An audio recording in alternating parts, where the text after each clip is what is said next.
बिस्मिल्लाहिर्रहमानिर्रहीम। अस्सलाम वालेकुम। आपकी होस्ट डॉक्टर ज़रका नसीम गालिब हाजिर है हमेशा की तरह खूबसूरत शख्सियत के साथ। जैसा कि हम नगीने चुनते हैं, पाकिस्तान के खूबसूरत नगीने चुनते हैं और उनकी रोशनी आप तक पहुंचाते हैं, ऐसे ही एक नगीने को लेकर हाजिर हुई हूँ। आपका इल्मी अदबी घराना, आपका अपना नाम, आपकी पहचान है। आप जिस ख़ानदान से, जिस नस्ल से हैं, वो भी पाकिस्तान का फ़ख्र है। सूफ़ी तबस्सुम साहब के पोते हैं, बहुत प्यारी शख्सियत के मालिक। उन्हीं की तरफ चलती हूँ, फिर बातों का सिलसिला हम शुरू करते हैं। अस्सलाम वालेकुम डॉक्टर सूफ़ी जावेद मुस्तफ़ा साहब, अस्सलाम वालेकुम। जी वालेकुम अस्सलाम।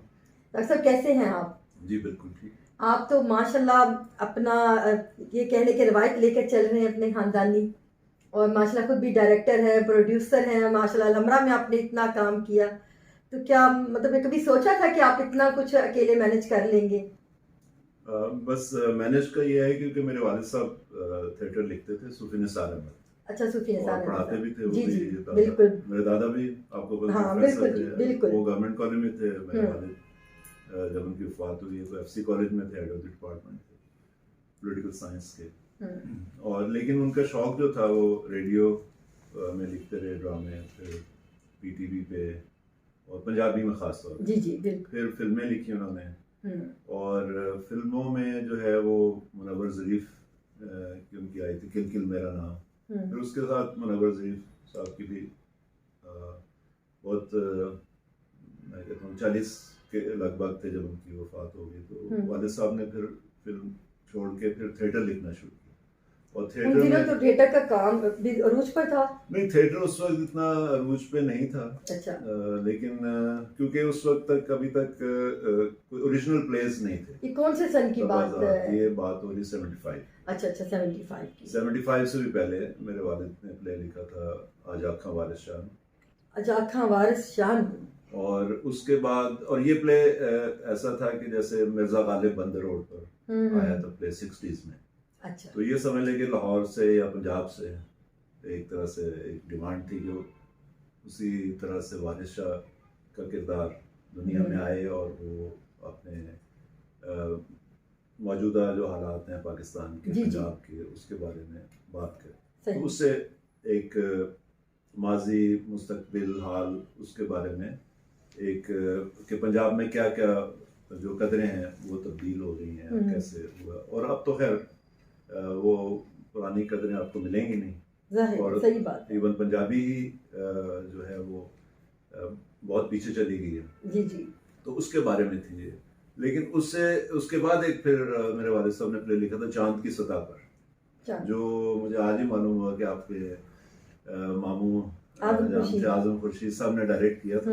ये शायद आपको भी पता नहीं होगा। जी बिल्कुल। तो ये 1970 गालिबन की बात है, इसमें आज से 50 साल पहले। हाँ, ये हमारी लिखा गया था की बात है कि जब अमेरिकी चांद पर गए थे, और वो अपोलो 69 शायद आपको याद होगा, पहला जो मिशन गया था, तो ये उसके बारे में था कि पाकिस्तानी भी चांद पर जाते हैं, और वो जाते हैं कोई अपने तसव्वुरात में।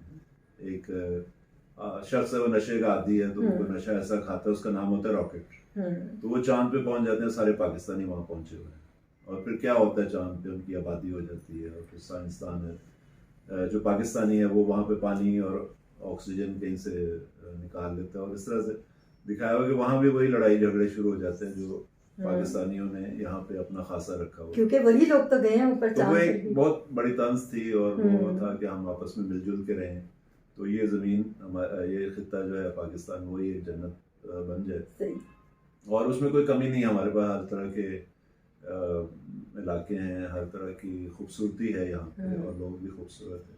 सिर्फ बात है कि वो प्यार मोहब्बत और वो जो एक इखलास है, खुलूस का रिश्ता जो है वो होना चाहिए, वो उसको इंसानियत। जैसे डॉक्टर साहब, ये हम लोग कहते हैं ना कि हम लोग लिखते बहुत कुछ है, बोलते भी हैं, कहते भी हैं, हाँ, क्या हमें इस पर अमल होना चाहिए ना?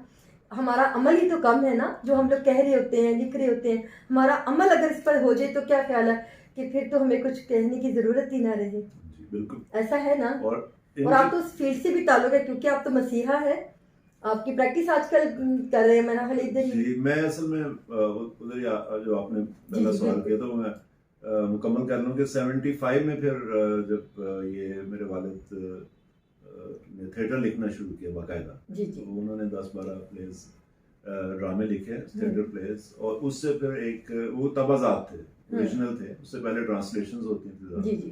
तो उन्होंने जो प्लेस लिखे हैं उसमें लाडा पिट्टी, 50-50 जिसके नाम को लेके बाद में वो टीवी वो सही। वो भी बना था एक शो 50-50, फिर लाडा पिट्टी और फिर ब्यूटी क्लिनिक, बहुत सारे उनके 10 दर्जन भर प्लेस जो थे वो बहुत कामयाब हुए, और फिर और लोग भी इस तरफ आ गए। तो ये जो 79-80 का दौर है वो मैं समझता हूँ कि वहाँ से, उस वक्त एक छोटा सा हॉल होता था नमरा, दूसरा ये बन रहा था, और बल्कि आप मेरे दादा जो थे वो चेयरमैन थे जब ये बिल्डिंग बनी लाल वाली, जी, 73 में वो चेयरमैन बने, सूफी सूफी गुलाम मुस्तफा तबस्सुम। तो उनकी निगरानी में ये और इकबाल अकेडमी, वो उसके भी चेयरमैन थे और अलमरा के भी।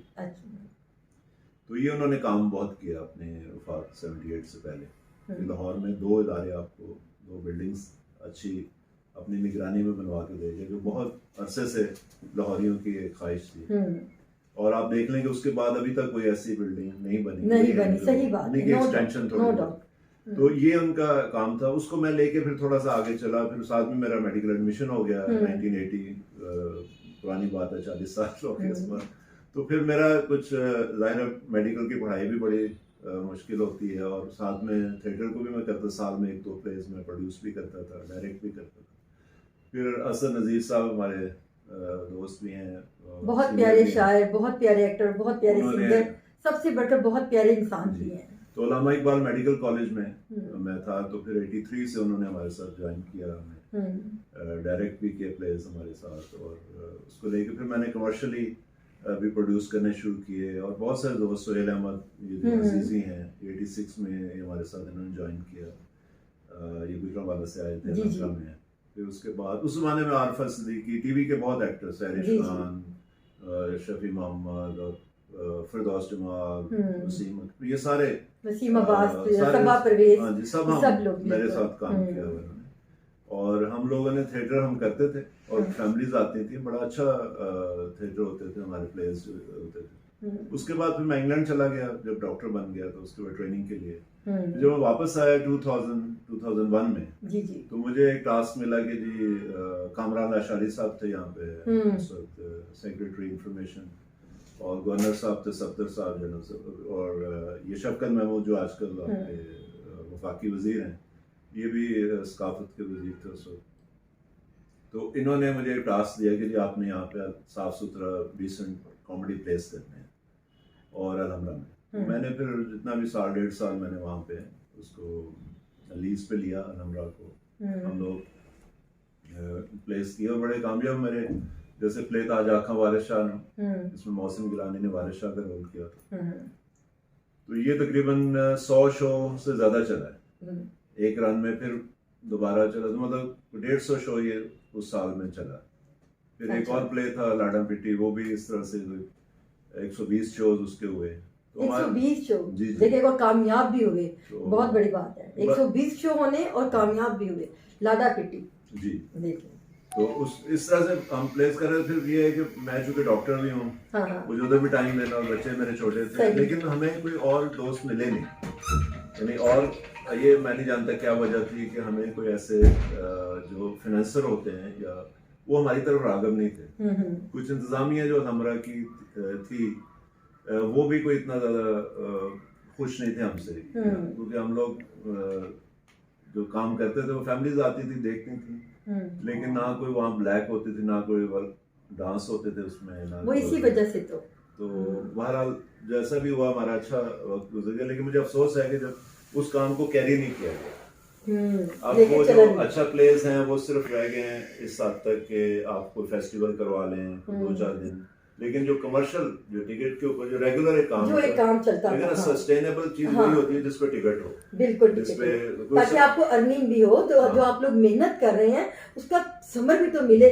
और साथियों, मेरा ख्याल है कि हमारी नाकामियों की वजह भी यही है कि हम कहते हैं हर काम मुफ्त में हो जाए, क्या आप खुद कभी अपने आप से सोचे कि ऐसा होना चाहिए?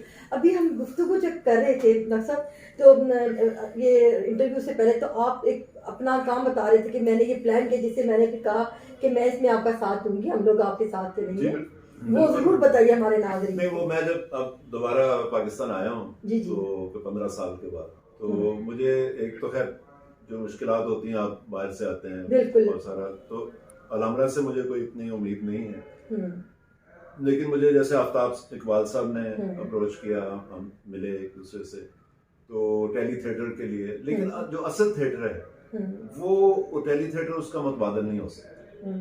आपको थिएटर का मजा थिएटर पे ही आता है, थिएटर पे उसको बेशक आप रिकॉर्ड कर लें, अगर आप उसको टेलीविजन की तरह रिकॉर्ड करने की कोशिश करेंगे तो फिर टेली प्ले बन जाएगा।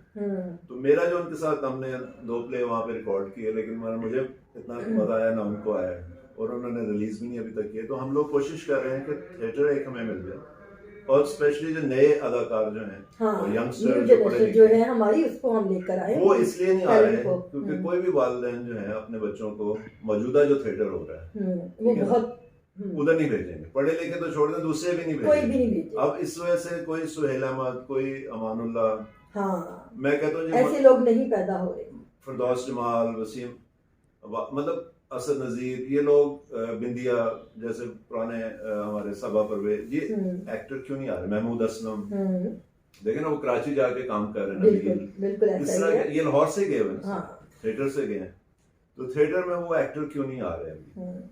असद नज़ीर ने तो अभी न्यूयॉर्क में भी माशाल्लाह अपने पाकिस्तान को इतना फरोग देना शुरू किया हुआ है, अपने काम को वहाँ पे भी बड़ी खूबसूरती से निभा रहे हैं, और मैं कहती हूँ एक अच्छे पाकिस्तानियों ने कहा अदा कर रहे हैं। शायद इनकी ये इनके आला ज़र्फी है कि वो बड़ा पुरखुलूस होकर चलते हैं सबके साथ। बिल्कुल, और हम उम्मीद है कि कभी पाकिस्तान आए तो हम उनके साथ दोबारा काम इंशाल्लाह ताला। मैंने उनका इंटरव्यू किया था पिछले दिनों, जब ना भी ये तो वो आए हुए थे, तब तो वो खैर थे, जा चले गए होंगे अब तो वो अमेरिका, तो न्यूयॉर्क दोबारा खैर से, तो जब आएंगे दोबारा तो इंशाल्लाह ताला हम अपना सिलसिला जी। और दूसरा मेरा ये है कि जैसे असद हमारे साथ, जब हम स्टूडेंट थे हमारे साथ काम कर, मेरा भी ये है कि मैं अपना जो मेरा तजर्बा है, जो भी थोड़ा बहुत है, 1,500-2 हज़ार शोज तो किए लाहौर में, उसको हम कॉलेजेस और जो स्टूडेंट्स हैं उनको हम उनके साथ काम करें मिलकर। कुछ कॉलेजेस को भी मैं ऑफर कर रहा हूँ, यूनिवर्सिटीज को, डिपार्टमेंट्स को जो थिएटर करते हैं, कि उनको कोई भी मदद चाहिए, उनको कोई रहनुमाई चाहिए हो, उनको कोई असिस्टेंस चाहिए, किसी भी हवाले से, स्क्रिप्ट हो, डायरेक्शन हो, सेट डिजाइनिंग हो, कॉस्ट्यूम्स, किसी भी तरह से, तो वो हम मुझसे रब्ता कर सकते हैं, उनको बगैर किसी मुआवजे के हम उनको मुहैया करेंगे। और इस तरह से भी होगा। दूसरा ये कि हमें कोई 1, 2, 3 प्लेस करने पड़ेंगे कि जो लोगों को हम दिखाएंगे ये ड्रामा ऐसा भी हो सकता है। बिल्कुल। और उसको फिर हम, आफ्ताब साहब भी हैं और भी लोग हैं जो अपने चैनल्स पे उसको चलाना चाहेंगे, उसको भी रिकॉर्ड कर लें, जब वो लाइव करेंगे, हम भी अपने चैनल से उसको चलाएंगे। और मेरा ख्याल है ये होना चाहिए, हमें ऐसे कामों को फरोग देना चाहिए, जो हमारा टैलेंट है वो सामने आना चाहिए। बहुत शुक्रिया डॉक्टर साहब, आपका इतना खूबसूरत कीमती अपना वक्त हमें दिया। आखिर में हमेशा की तरह एक पैगाम कि हमारे दिल से दिल तक के प्रोजेक्ट के लिए आपने बहुत दिल से दुआ करनी है और हमारा साथ देना है। अल्लाह ताला आप सबको आबाद रखे, खुश रखे, शाद रहें, आबाद रहें, हमारे साथ रहें। अल्लाह हाफ़िज़।